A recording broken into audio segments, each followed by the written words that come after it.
Freeze. I'm Batman.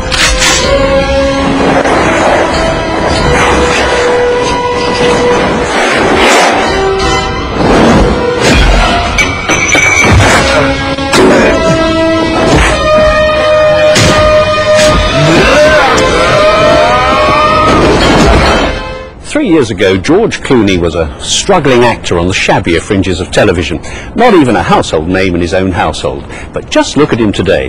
This year he'll be seen as the new Batman in Batman and Robin, as Michelle Pfeiffer's co-star in the romantic comedy One Fine Day, as Nicole Kidman's partner in the action thriller The Peacemaker, and of course as the sexy Dr. Doug Ross in that hugely successful TV series ER. So what happened? Where on earth did he come from? Well, the answer is to be found here at Warner Brothers Studio in Burbank, where Clooney made Batman and where he's still making ER. So, tell you what, let's go and talk to him. George, with your background, your father Nick is a TV host. Auntie is Rosario Arijon, who was married to Jose Ferrer. I mean, show business must have been inevitable for you. You mean that we're unemployable in anything else? Yeah, that too. Part of it is true. I think I was always going to go into some form of this business. I thought I was going to be in broadcasting. I thought I'd be a television journalist of some sort or something. But I wasn't really smart enough, and my father was really good at it, and I didn't. You know, I couldn't really compete with him, so I figured I'd do something that would take very little intelligence. And I found it.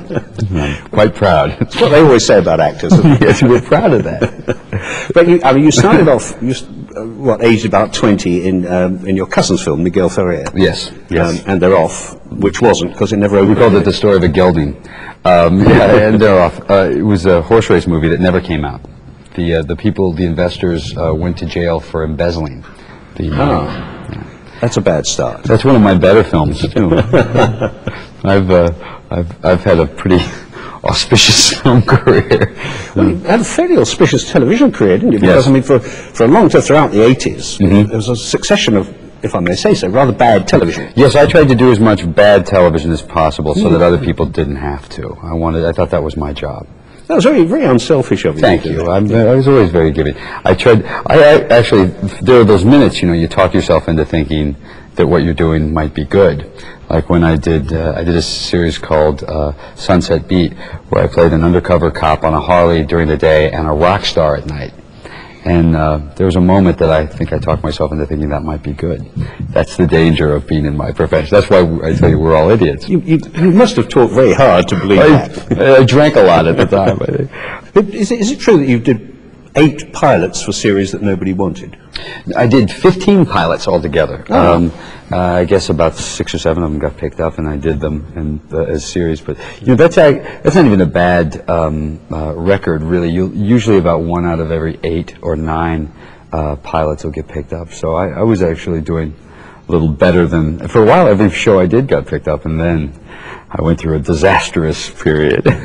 Well, to have remained employed throughout the 80s like that, you must have been doing something right. I mean, if the television... I had pictures of the network executives with farm animals, and that seemed to really help. I advise that, by the way. Get that, and you'll be on the air for a long time.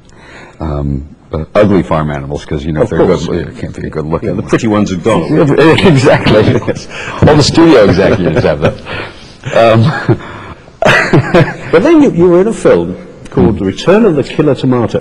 Yes, well, I figured that I shouldn't just corner the market on bad television. You did some bad films. I should do bad films as well. Yeah. But in that film, you delivered the deathless line, that's the bravest thing I've ever seen a vegetable do.